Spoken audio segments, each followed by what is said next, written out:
But I think it's very important people understand, okay, AI has been around how many years? 3 years. 3 years? 30. 50 years.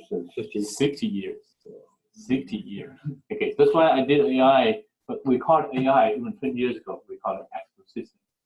So that's why I asked this question, what's the difference? Why all of a sudden did AI become popular? AI became popular starting 2017. 2017, 3 years ago, that's exactly right. So that's a huge difference. 60 years ago, we studied AI, but then nothing happened. So what really makes difference is really become practical and not practical. Okay, so that's a key part. Is if really effective or not. So look at the one thing. One of AI applications for the voice command. Everyone has this phone. I have a card which used to have voice command. I have the card for 10 years. I didn't use that. Okay, but now I have a new card has the voice command. I use that all the time. So that's the difference. If you can recognize the voice more than 80% of the time, you use it. If you only can recognize the command 50% of the time, you forget about it. So that's why I will come to the questions, what's the difference between expert system and AI now?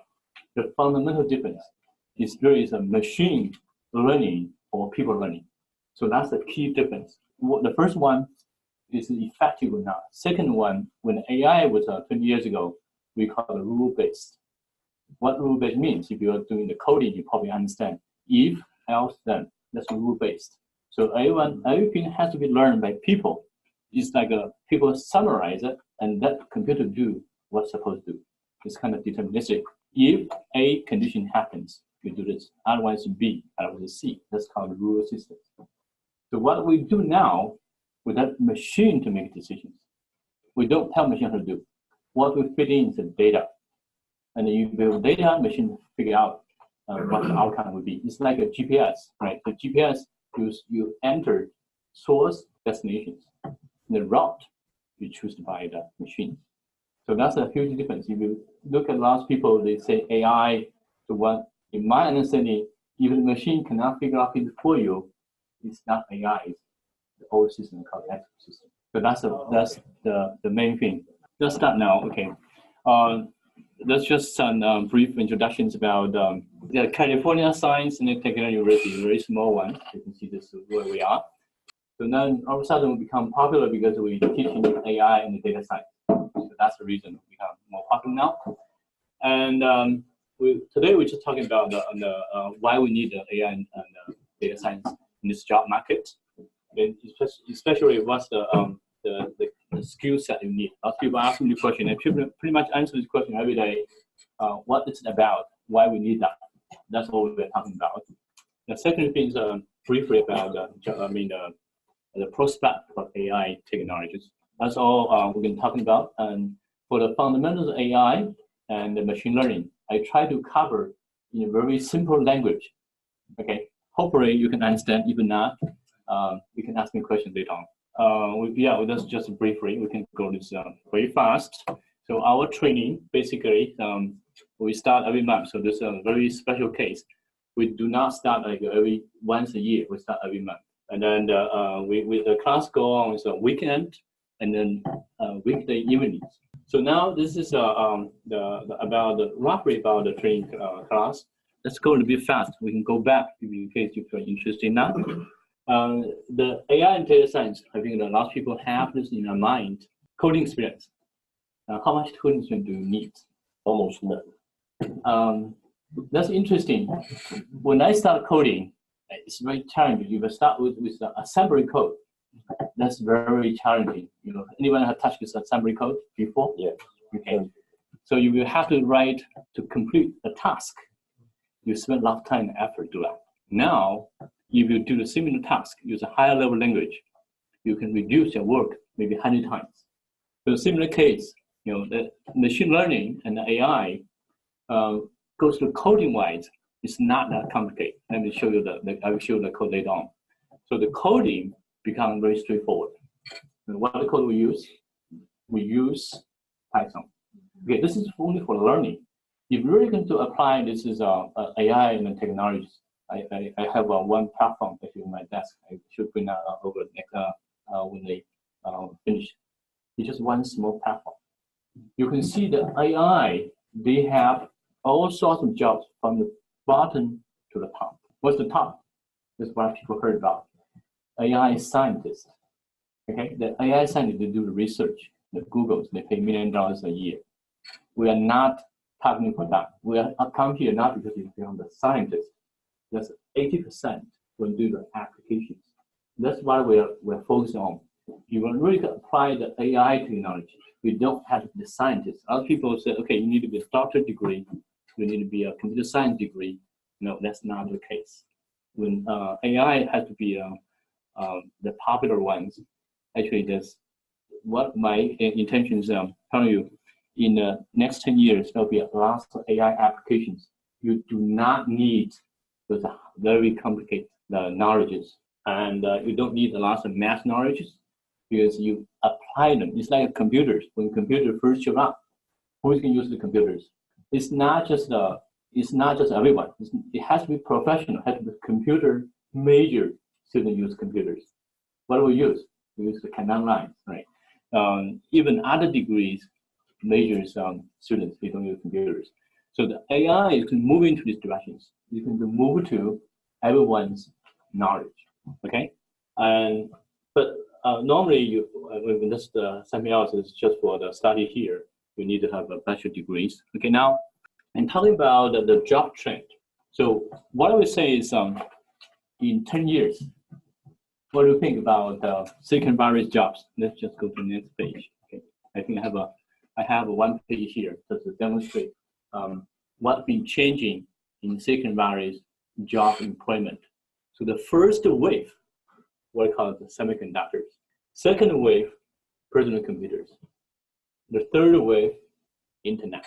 Now we are at fourth wave. So what I catch this one, internet. When I graduate, the internet. So before I graduate, there's jobs everywhere. Now, most people study, a lot of people, you can see there's a classroom in the front. A lot of people coming to study AI, they're from this way, semiconductors. So you can see this trend over, whenever there's a 20 years, after 20 years, they have to update the knowledge. Now the semiconductors, that's what we have this Silicon Valley. But now the jobs goes to the fourth wave. Okay, so what's the difference? When the AI becomes important, so we always say AI, why the AI is so important? Okay, there's two things, my understanding, two things are very important, okay? The first thing about AI is about machine learning. The core of the AI is machine learning. You see, we call this era, it's called the knowledge explorations. That means so many knowledges, right? You just, you go to libraries, bigger and bigger. Then you go to internet, there's a never ending. If you learn for your lifetime, it's impossible to learn all the things you want to learn. What about machine learning? Machine has unlimited power. You can keep learning to learn everything you want the machine to learn. That's one important thing. Machine can learn everything. Second thing, whatever you learn, you cannot pass to your next generations, right? People can only build up the knowledge for the time being in the books. When you have to do it again, you still have to learn the book. Your kids have to learn. So next generations, they still have to learn. So that's a big difference. Machine learning, they can pass to the other machine by copy. How long it takes for copy? Less than a second. How long you have to learn again? 20 years. 20 years, that's two. You have to, for the kids, if you eventually graduate from the college, that's 20 years. More than 20 years, actually, right? So that's the reason we think, okay, so there's one people ask me about what will the AI impact the education. So what I told them, if the machine can learn a lot of things, you do not have to learn. You can cut what the learning time by half at least. So your 20 years of the learning time, now you're going to need 10 years. And what are you going to do with the other 10 years? Then something different, okay? So that's the big difference that will cause anyone, any company, if you don't move these directions, you've been left behind. Okay, let's give you one example, like in manufacturing, right? In manufacturing, normally the senior workers have been working for 10 years, with 10 years experience. If this experience can learn by people, just come in to the factories. You can learn everything in one day. What do you think that would be? You save a lot of cost and money. So you think about, I think the education level, if you can increase the education level by a day, increase the level by 10 years, that's a huge savings. So that's why the AI become not just one company thing. It becomes sometimes even a competition between countries. So you can see this one. We probably don't like, some people don't like Trump, but Trump understands he wants to develop the AIs. Sometimes you see Trump has some sense. I don't know where it comes from. He does. Okay, so that's basically, I try to explain to you very shortly, explain to you why the AI is very important. So in 10 years, not in 10 years, in 3 years, right? What we have is, we call this a smartphone. It's still a smartphone because it's not really smart, it's just convenient. You can get lots of information. We have been competing, right? The smartphones competing, the iPhone win big because used to be the Nokia phone, the feature phones. Now when the smartphone come out, it's just more convenient. But the future phone in 3 years, I'm very sure the difference is not upgrading your lenses. What you can upgrade? What do you think? AI chips. So they can build in the AI chips inside the phone. Here is still smartphone, but not artificial intelligence, not AI phone. It then has knowledge in here. Okay. In future phones, 100%, there'll be AI phones. So what do they have? It's a knowledge. So what kind of knowledge do they have? Well, very simple examples. Language. Now, how many languages you can learn for your lifetime? You see a genius, 5, right? You see this guy, 5 languages. That's indeed a genius. If the machine can learn language, how many languages you can learn? As many as possible. 128. That's what I've been spoken in the world, right? So that's why in 10 years, I always said that in 10 years, people may not necessarily be smarter than the people now, but they can do much better, much more efficiently because they have the knowledge, which is not even learned by the people, by who? By machines, but they can apply this knowledge. And the language, the phone, you have the eyes, you can see things, you can hear, you can speak. It's like a second brain you have. And then if you also have the language and knowledge, then you can save 10 years. You learn the language, I learned English probably more than 10 years, right? If you learn second language, you probably another 10 years, 20 years ago. But all of a sudden you know 128 languages. How long it takes you to learn? A month. Okay, so that's why this is rumors. Okay, so iPhone, they always come out with something secret, right? So they have a secret project going. Probably in 3 years, we can release this plan.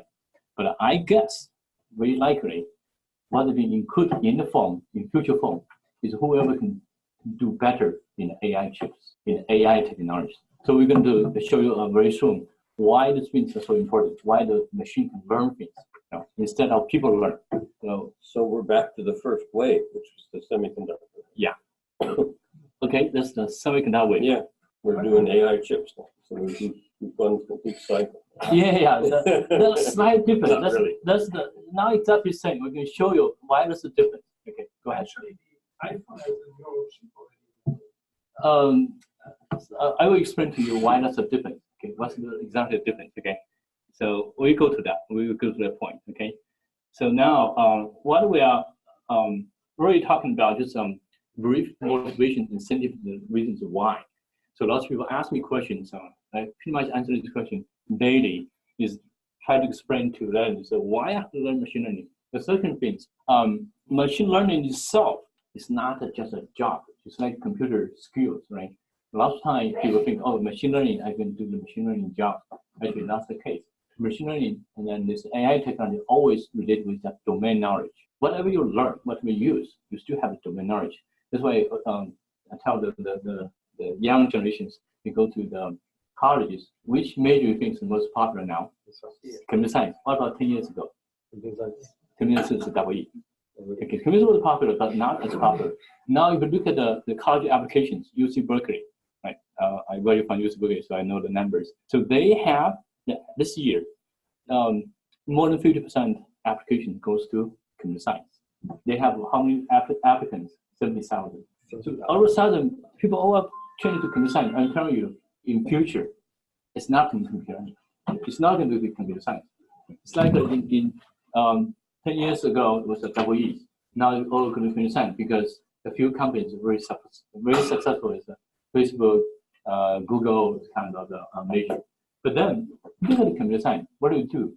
Mostly it's coding. Coding becomes more and more straightforward, easier. Still, I think the domain knowledge will be more important. You only think this is just a tool you learn, but you don't think this is we are living. You still have to learn something more fundamental. So I always encourage people, you learn computer science, but don't think this is we are living. Same for the AIs. AI is not just purely doing AI. You're not going to successfully doing just learn AI and do AI. You really have to have your domain knowledge. And then you integrate your AI with the domain knowledge together, you'll be much more. If you know what to do. Otherwise, you're just being told to do whatever they want you to do. So that's a big difference. Okay, now that's just for the current status. Which company is doing the best in AI? Yes. Facebook. Tesla. I think the doing the best should be the Google. Google has the most popular TensorFlow. Okay, Facebook has the PyTorch, right? But then we look at what about hardware company? This is a software company. What about hardware company? NVIDIA, right? NVIDIA, they are doing GPUs. Originally, they're doing the game machines. This happened to be these game machines are used for machine learning, so you can compute very fast. Okay, that one NVIDIA GPU is a few $100. That's very expensive, much more expensive than CPUs. And then you notice Intel, they're coming to a new chipset. So when you do this AI calculations, you don't need this we call general purpose CPU type. You waste a lot of computing power. What you do is just basically, especially for the neural network, you just do this inference of the learning. You can actually go for special hardware design. So that's why they come up with Movidius. And then another platform I just mentioned earlier, they come up with a design. How much it costs? The whole platform, it's not even a CPU, $10. $10. So the whole platform, I can show you that later on, $50. So with those, the cost going down so much, what do you think? More applications. So another thing I want to stress here, don't think the AI is for this high-end $1 million researchers, which there's so many applications. So what they try to do, which is a $10 platform, you can even put in the lock, right? So you put lock, $10, that's okay, add a sensor to your lock. You go home, you can recognize you and open door for you. Do you think that's useful? It's just something like even like my new car, right? Before you always have to click a button to get into the car. Now you don't have to, just go there and open the door. This minor improvement actually can bring a lot of convenience, right? So that's kind of thing. You really have a lower cost instead of use this huge GPU, CPU to do the AIs. If AI can really lower the cost to level we can use like in your daily life, that's the time I think the AI is really coming. Okay, so the people right now, we're still teaching that, studying that like in software. We do a lot of things in software, but that's just for training purpose. Once you understand this concept, you can do this work. That's why I encourage lots of kids, when you go to the college, don't just focus on AI. And don't focus on computer science. Really look at something else. Domain knowledge. That's probably more important than just the coding. Now let's move on. Why my mouse doesn't work anymore? So we have been here. That's just some projections, not necessarily okay. Now some terminologies. Okay, we have heard AI, machine learning, and then neural networks and deep learning. What's this relationship? Okay, so what really happens? Right, AI is more general concept. Everything can be considered. As long as you let computer to think, you can use AI. Then you have the machine learning, the neural networks, and deep learning. So what really been changed? Okay, this is in general, but really changed. What happens in the deep learning side? Deep learning side, you can look at that. This circle, you grow larger and larger. So eventually, those terminologies become interchangeable. So a lot of people, whenever they talk about it, when they say deep learning, they always raise with AI. AI and deep learning become equal. So that's why, as being goes by, terminology changes. The concept may change too. But eventually, that's what being most promising now, the deep learning. So then the neural networks kind of equivalent to deep learning. So you can see this chart may not necessarily be true. Last you look at all those literatures, people just change that, change this concept arbitrarily, depends on that understanding. So my thinking is they're all correct. It doesn't really matter. So there's two fundamental things for the AI deep learning, all the things. Two things. If those things are based on the data. Second, with the probabilities. Whenever you're thinking with the artificial intelligence, that means it's not deterministic. Okay, there's one big changes. They introduce there's one thing called probabilities. It's like a human thinking. You see a thing or you make a decision. That's likely not 100%. But you based on your knowledge, you make it best. So that's actually the true for the machine learning. Okay. Can you also explain a little bit about the deep learning? Hmm? Can you explain an example of what the deep I will go to that. Okay. So now this is another graph. People probably seen that. Okay. So that's a difference from how time goes by. So this is a traditional, what it used to be machine learning. And then there's a shallow neural network, medium neural network, and then deep learning. So what really you can see before we go to the deep into this machine learning, what really been changed over time is how much knowledge you extract from the data. Okay, so now with this deep learning, you can go this high. That means I can use more of this data. I can show that later on what it really means. Okay, let's just give you a very simple example. We don't really go detail. So look at this data, right? Look at this data. So what we try to do here, we have this data, and then what the machine is doing, you will try to make a decision, assuming this is A, the red dot, and this is a blue one, this is B. So if the machine can make a decision, this is A, this is B, if I come in another one, then they will say this belongs to the red. If I come another one here, it belongs to the blue. So you can see this is a model machine make, right? So very simple models. You have the input data, you have the output data. The output just make a decision, A or B. So that's what it's about. And how simple is the model? You can see that it's more like a straight line, but the two straight lines. There's two straight lines, right? So now you can see, if I have this data, that's all data I have, then I can make a decision based on the machine's learning. What I decision make is I draw these two lines here. Here's the margin, and then if I draw these two lines here, the decision I make with the highest probability, I make the right decisions. See what I said? Okay, the machine learning now is not deterministic. Based on the previous data, and I can make the decision based on one model I have, this model. Sometimes you can see this is even like linear models. Linear models, you just tell you, okay, where you are. So whenever you have the new data, and I can tell you what it is, that's the basic about machine learning. And the model is very simple. Then back to this model now. So that's what we used to do, this is the traditional machine learning models.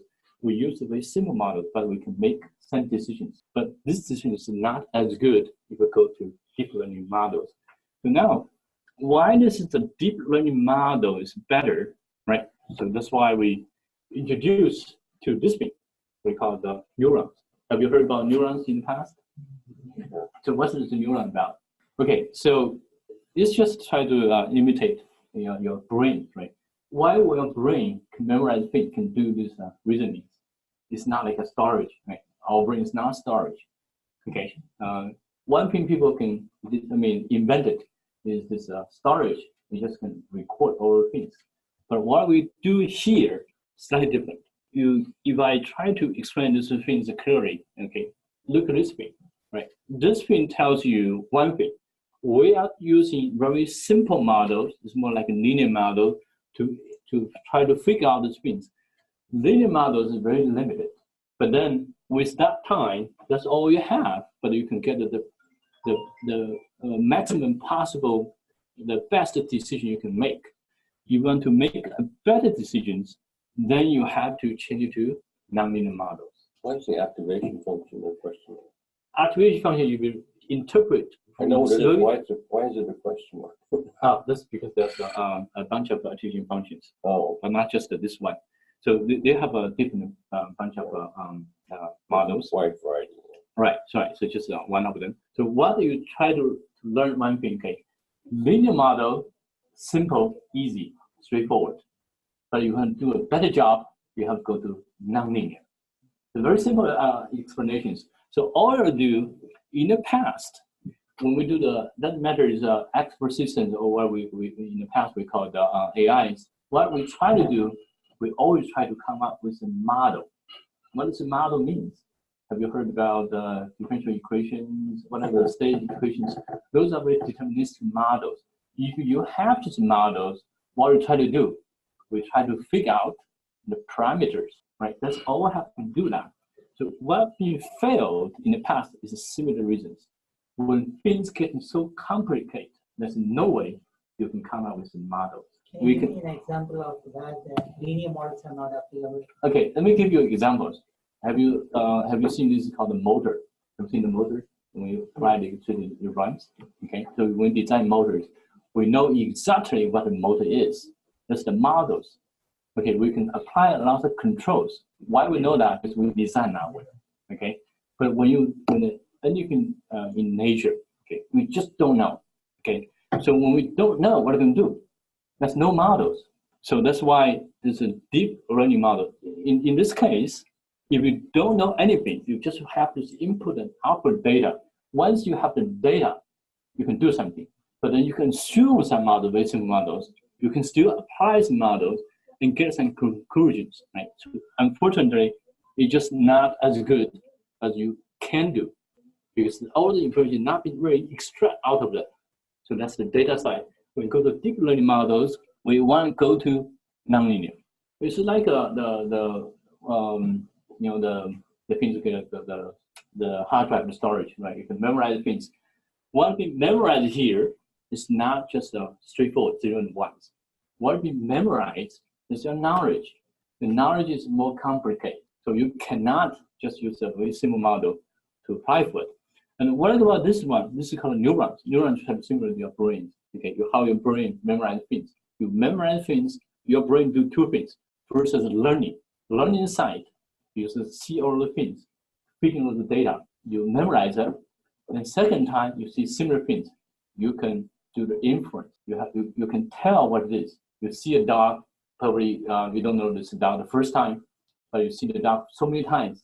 The next time you see animal, you can tell it's a cat or a dog because your brain has this memory process and inference. That's why we try to simulate the human brains and come up with the neurons. What are you going to do with neurons? Okay, the neurons one alone doesn't help because now when the things are getting so complicated, there's no way for one neuron to know all the things. So then you have to put all the neurons together. That's just one simple the neural network models. That's not even deep. Okay, deep. How deep is deep? In 100 layers deep. Okay. So now you can see I put all the things together. I don't really go deep, but just imagine.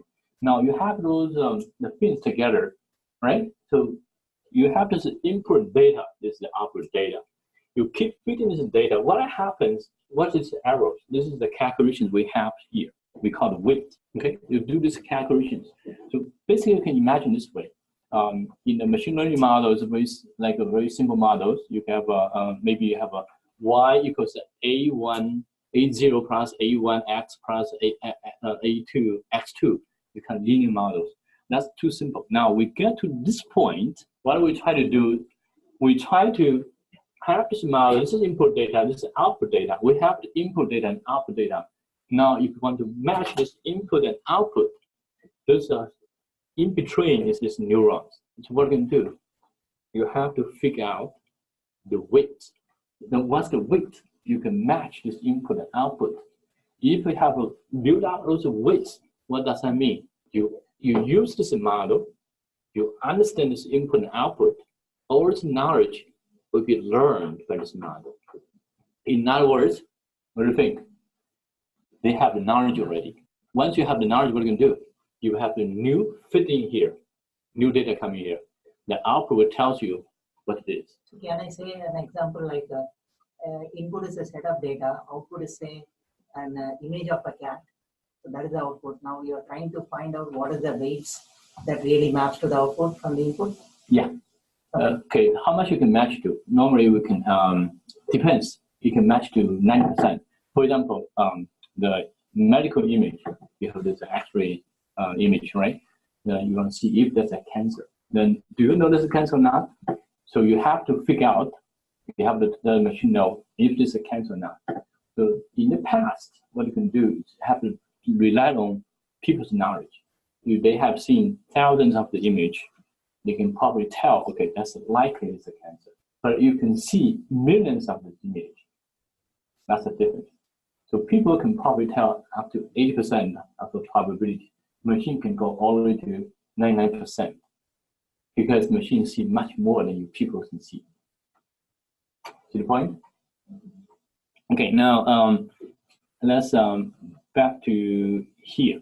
Really tells you when you improve these models, that's what we see the performance. The performance you can use this as the accuracy, how accurate it would be. So you can really improve the accuracy all the way to this level. That's how we keep learning. So that's what I said earlier. When anything you go beyond 80%, it becomes practical. When it becomes practical, people begin to use it. When people use it, the cost can go down a lot. So now, for the time being, the cost is still very, very high.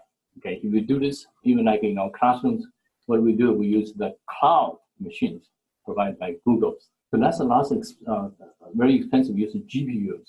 There's no way I can even use my laptop to do this learning part.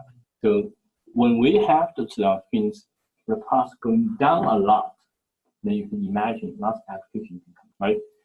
Okay, that's a very, very simple language to explain. I mean, I'm not sure I get this explained straightforward or not. Maybe you can tell me, do you think that makes sense to you? Sure. Okay, so now you can see, okay, the two key important things for the machine learning. First, you have to have the data. How many data is enough? There's never enough. Never enough, okay. So we call it big data, right? So that's why whenever you try to do the AI, the first thing you always have to really called big data. So how big is the data? Roughly speaking, in the past, if everything put into one machine, that cannot be considered big data. Now, what's the big data? It has to be distributed among thousands of machines. Now, where does the data come from? Let me see where does the data come from. Okay, so you can see this picture, right? You can see the data can come from website, social networks, any online activities, whatever it is, Internet of Things. That's why I want to say a little bit about Internet of Things. What's Internet of Things? Okay, so the reason we have so many data is one thing fundamental is we have the connectivity. So you can see this naturally. 4 years ago, the Internet of Things is very popular. You know, I just happened to work for a company to do the IoT things. You just have to connect them together.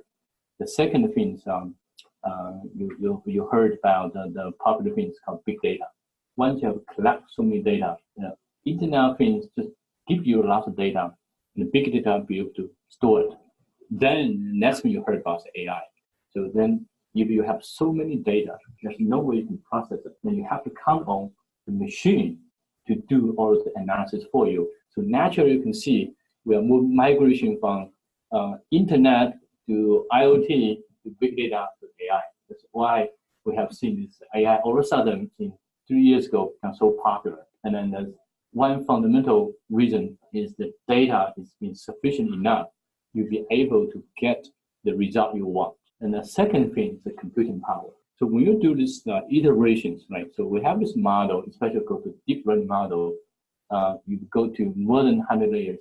I can tell you, once you go to 100 layers, you have no way to understand what's going on inside the models. Because this is so complicated. These neurons, even you divide into the layers and the modules, and how they interact with each other, nobody knows. Okay, there was one professor they come in to the conference. I went to the conference. It's a study. This is the deep learning neurons. So there's a question asking, okay, now what about this is neurons? Okay, that people now do you understand what's going on? It's no way. The human brains just cannot understand how it's going on. So fortunately, we don't have to understand how it works. All we have to do every year, there's competitions. We come up with the models and see how good they are. So all we have to do is use their result. So there's always competition going, right? So then what do you do? A few years ago, ResNet, and then you come up with these solutions. People use that. You'll be the number one. You publish the result, and you can use it. Okay, so that's about data and the computing powers. So in one direction, we keep publishing this good result, and people can use it. And on the other hand, people try to lower the cost. In some uses, the GPUs, they use this, the specialized hardware to do the calculations to lower the cost, and then become the popular. Applications become popular. So the things we can see, lots of the applications, once the image recognition sequence become the language processing, right? The natural language processing has become very popular, and many other things. Whenever the IoT become popular, right? IoT become popular, so you can expect, what do you expect? Things are talking to each other. One of the interesting things probably heard about is auto drive. So in my vision, it's going to happen. I just don't know how fast it will be. It could be in 10 years. So in future, you don't even have to drive a car. Because the car, it'll be auto drive, and it's much safer than human beings. So it's not like the car have these sensors, just the sensors. Actually, the car will talk to each other. We talk to other cars. We talk to the roadway. They talk to people. They talk to the server, the centralized management. And then they also have the sensors. So they have all the combination together, make this car much safer. And then most important, you don't have to drive. I think that's may not be the most exciting things. You don't even have to own a car. Then you can reduce the parking garages, and they can reduce this. You go to. I hate to go to some cities. Whenever you go there, there's no parking. So that's kind of things the AI is becoming interesting. Okay, so I want to go a little bit one more slides here. Okay, probably I cannot go too much. What's time now? Okay, good. I still within time frame. So let's just give another example to explain a little bit about the deep learning network, how this thing is being used to recognize an image. Okay, so now you have an image here. Is this an image? So image is always being represented by binary numbers, right? Doesn't matter what kind of images. Anything has a store, it has to be binary. So this is the one of the images. So how are you going to recognize, if a new image comes in, how are you going to recognize the image? There's no way you can compare this image directly, right? So you have two A and B, because the image has been taken from different angles, different positions. But how are you going to compare the two images? You have to compare by a small portion of it, right? So you can divide them into a small portions. And then also the other image divided small portions. Then you go through, you're just comparing by very small portion of it and see any similarity. That's how we do it. It's like you see a person, now how are you going to find this person? You don't really, you have to find some characteristic of people and how you can find out they can match or not. For example, I see this person, okay, has glasses, or you wear different, more like it's not closest your face. I mean, the characteristics. So when you do the comparison, you just try to move this around entire pictures with a small portion of it. Then you calculate how much and you compare this pixel. Is that the match or not? Then you can come up with the outcome. This is called a CNN, by the way. So then you can compare this outcome, see how what's the number would be. If that's a good, then that's more likely it's a match. So you can have a different input and then do these calculations based on this weight, and you have this outcome. That's pretty much a neural network doing. So very briefly, like shallow understanding. So now you have the input data, you have the output data, and then this weight has been learned previously. Then you do these things, you do comparison, and then you find out if this is a match or not. But this is too simple or too shallow. Okay, but you can think this means the whole idea about this AI, the difference, as I mentioned earlier. In the past, we try to do is not machine learning. That's why the AI field in the past, which should do is people learning. We try to understand the systems. We try to come up with the functions, that means differential equations, state equations, or whatever equations. And then we try to apply and learn those things to find out this characteristics. We can look at the frequency domain. We can look at the time domain. If people understand the systems, you know what I mean. The frequency domain means you apply different frequencies, what the response would be. We call frequency domain reactions. Then you can apply feedback and then all kind of sort of control to it. That's what it used to be. That's only works for systems well been designed, you understand very well. But for any systems, you don't have good knowledge about it, you fail. You're better because there's no way you can understand well. So now with this genetic model, so what really happens is just have enough data, enough computing power, let computer figure out, and it works. So that's the difference. You can think this is a kind of brute force, right? In the past, you try to understand a lot. So I always use this example to as like an analogy. You know, it's like language, right? So for the kids grow up in the U.S. in here, the national tongue, mother tongue is English. How do they learn a language? They just read, keep reading, right? A lot of things. When I learn language, what do I learn? I have to start from grammar. So what's grammar? There's a rules. There's the people summarize the rules. It's like expert system. Somebody learns already and tell me this is the grammar you learn from this way. For the kids, they don't learn the grammar. Even for the high school kids, they don't learn the grammar. They just read. When they read enough, they understand. Similarly, for the machine learning, same thing. In the past, we try to give them the rules, the base, expert system. You learn this actually by human being already. Then you summarize and tell the machines.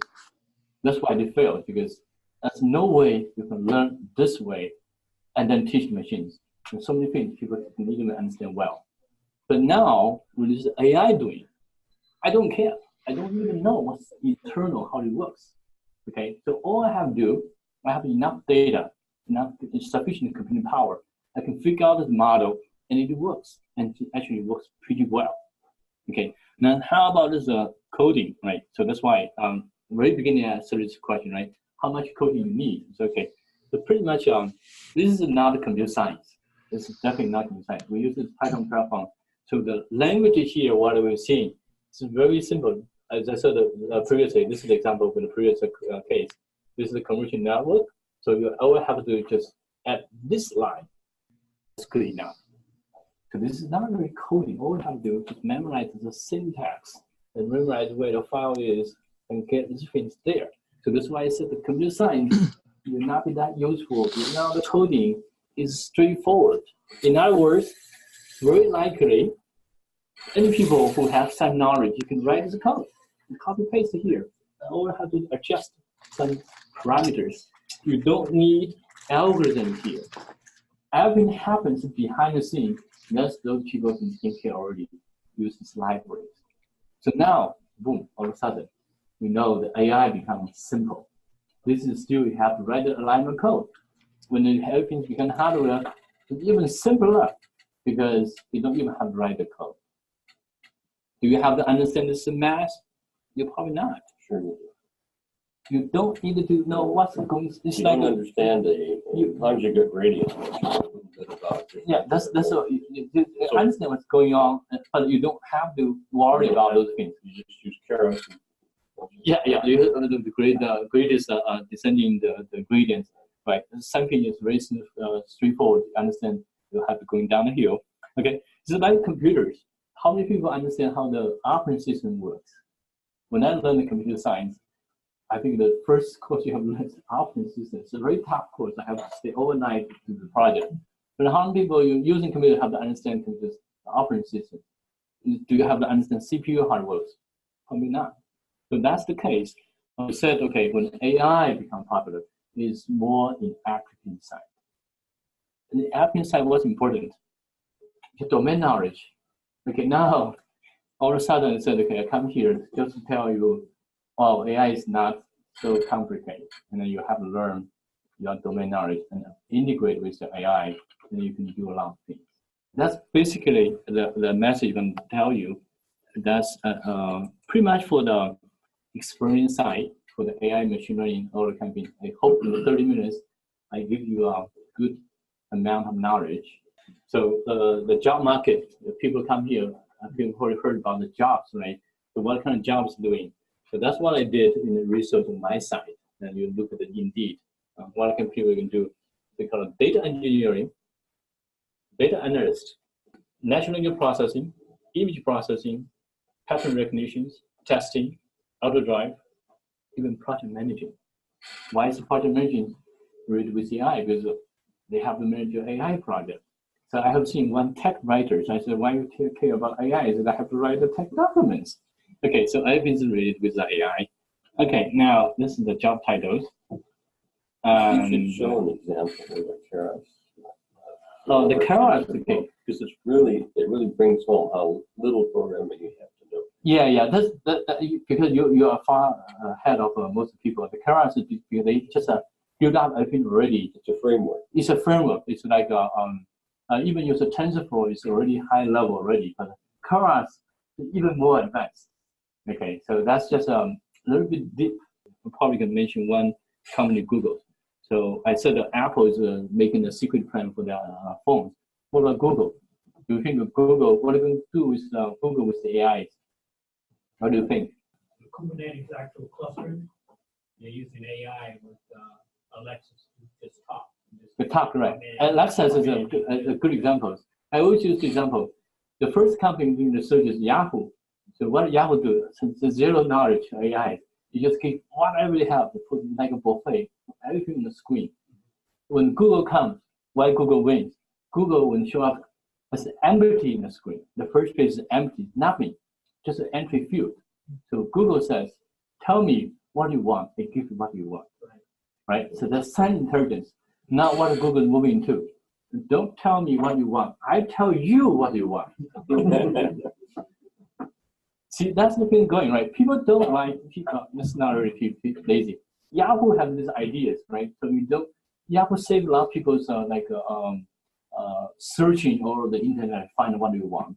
Right? So that's why they put the categories and put the very dense information in one page. Very dense. You can look at the Yahoo pages. They just try to put every single thing there. But people don't like it because you still have to go and search for it, right? When iPhone come out, what Steve Jobs story I heard is Steve Jobs said, okay, used to be a smartphone. You have to going down like 10 levels to find the feature you want. So Steve Jobs said, I have a job to do. So now you see the phones. This is one level. If you cannot see everything, what do you swipe? If you go to 2 levels, you cannot find it. Okay, so that's the thing about Google. Now they're moving to the AI. Google figure out what you want. How does Google figure out what you want? Everything. Okay. All activities in the search engines, search, email, YouTube, whatever they have. So that's a big issue. It's about privacy. Okay, that's a bit too far. Let's don't go for that. Okay. Now this is the I did for job openings, just for case people have some interest in this one. The minimum is 80, the max is 200. Actually, the top scientists it's always go to million level, but we don't want to talk about that. And okay, so now I think this is a lot of people ask me this question because I answer this question every day. People always have this doubt in their mind: can I study the AI? I think there's a lot of people have this one. The people are thinking, okay, I'm too old or too young to learn this AI, or I don't have the background. So normally what I suggest, okay, as long as you have engineering background, college level math, and then domain knowledge, you can do it. And especially some people is from non-engineering background, business side. That's a lot of people have the concern. From business side, do you think they can study data analysis and move into that direction?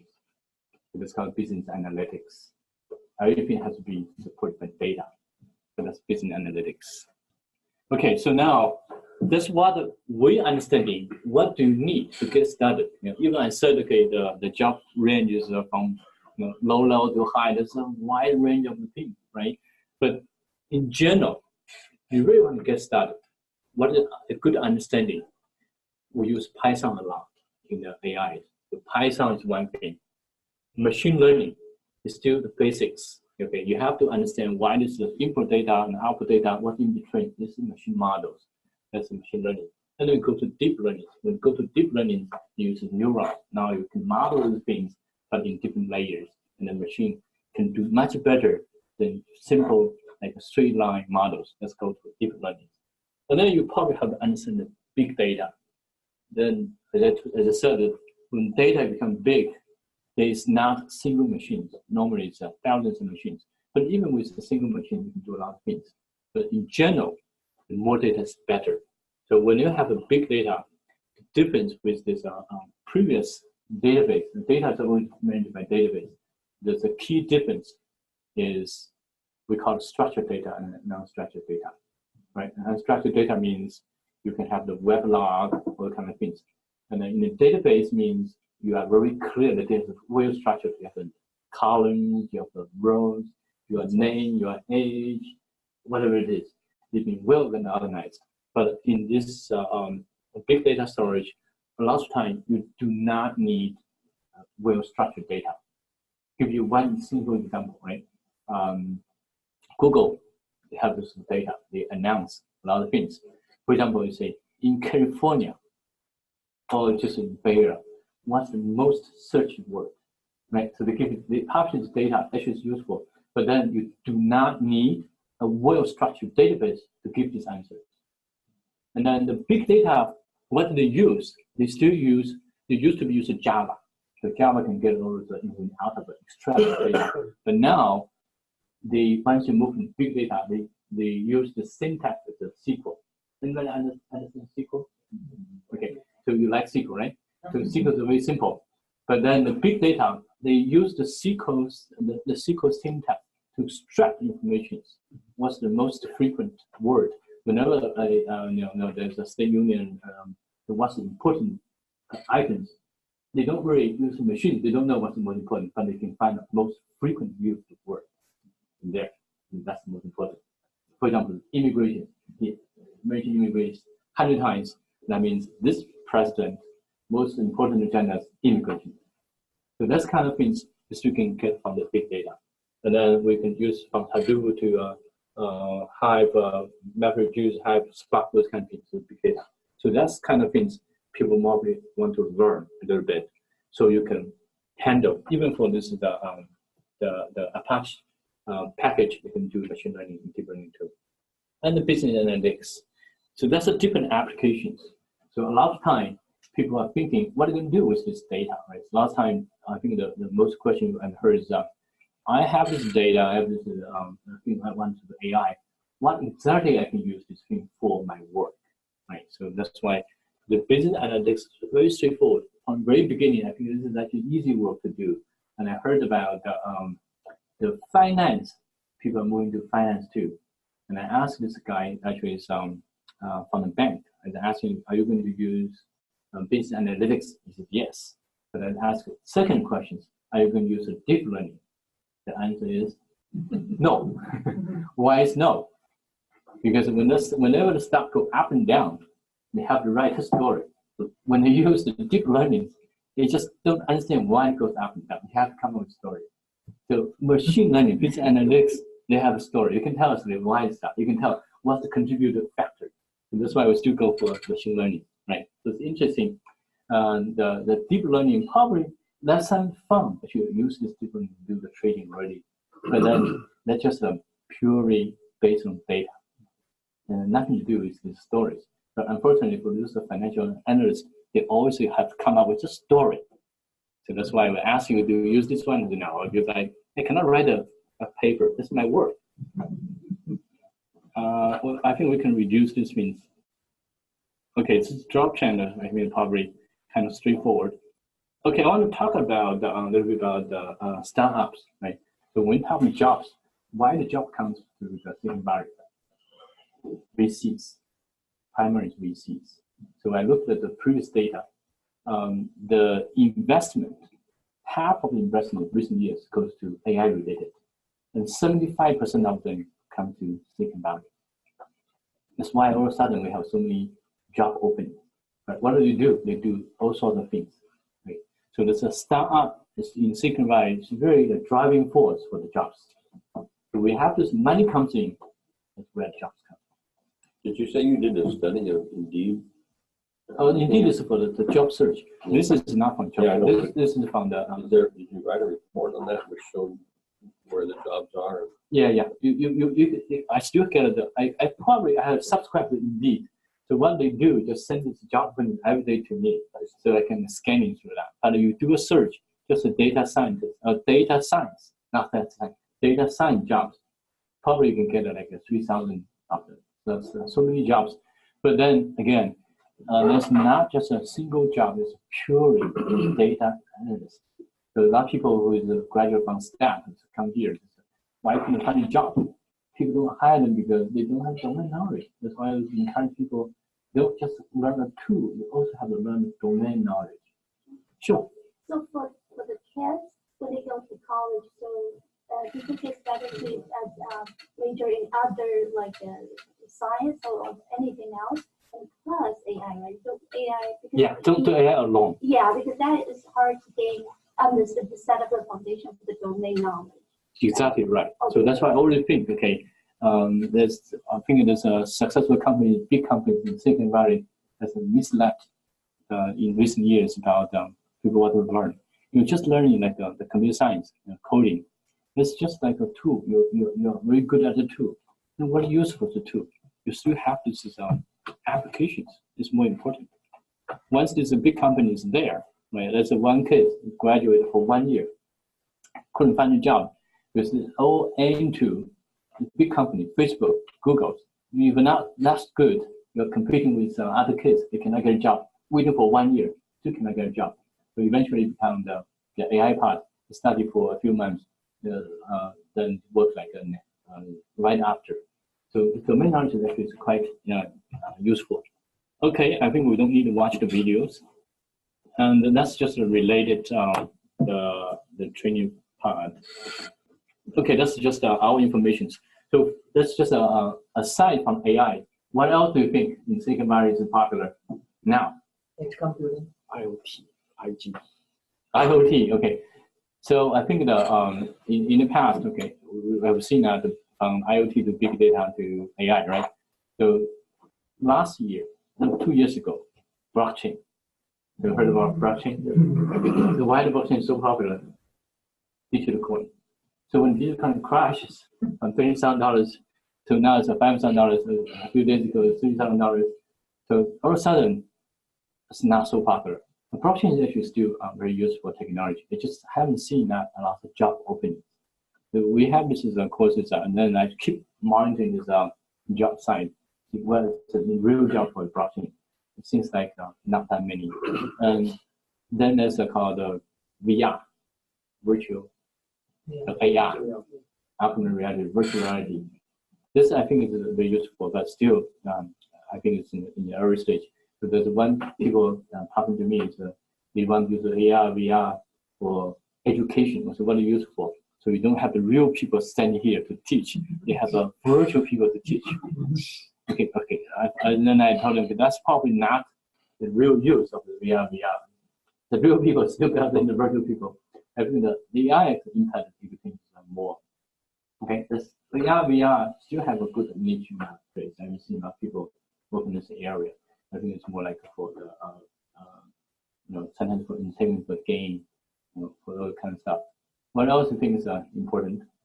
The drones. I think that auto drive. Okay, so the things you really want to look at from my point of view, you can solve the people's difficulty, challenge things. is going to be the trend. Okay, so people have problem, with this commute. You can solve commute issues. That's big issues. So the commute is the auto drive. Auto drive, I didn't really talk too much about auto drive. I'm not in the field of that myself either. But then it solves big issues. So that's why I think auto drive is very, very promising. But then it involves a lot of AIs. So the bottom line, I think AI in 10 years, no one can predict in 10 years. So my prediction is definitely not going to be very accurate, but I still think in 10 years, AI is still be the most promising things. As I said at the very beginning, the trend is coming. It's very good for AI. Like Google CEO 1 year ago, he said, I cannot even predict what happens in 3 years. Not even 10 years, 3 years. You cannot see what happened in 3 years. But one thing I can say probably with lots of confidence, the AI is going to come in probably dominant in future development in the technology side in AI technology.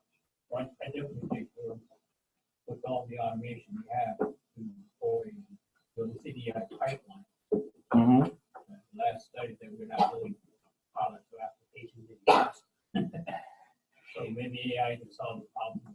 AI can solve a lot of problems. Build the, Yeah, AI, actually, I think there's one, as I explained earlier, like AI software not necessarily has to be big problems, but lots of problems can come in. I anticipate the small problems, not necessarily big. Like a very simple application, like you open the door automatically. It's very simple thing, but you find out will be very useful. Very simple thing. You have two hands, carry on something very busy. You go home, and the door opens automatically for you. You really appreciate that. It's really, right? California doesn't read that much. And anything coming here, if your friend coming, you don't knock the door, you can know there's a friend coming. You can open the door for them automatically. Those kind of things really helps. But I think that this is a minor application. So what we really want to see is lots of simple applications.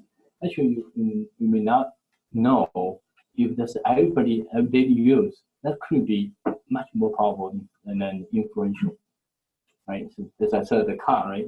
I have an old car, new car, I just bought a new car. Then I don't have to use the key anymore.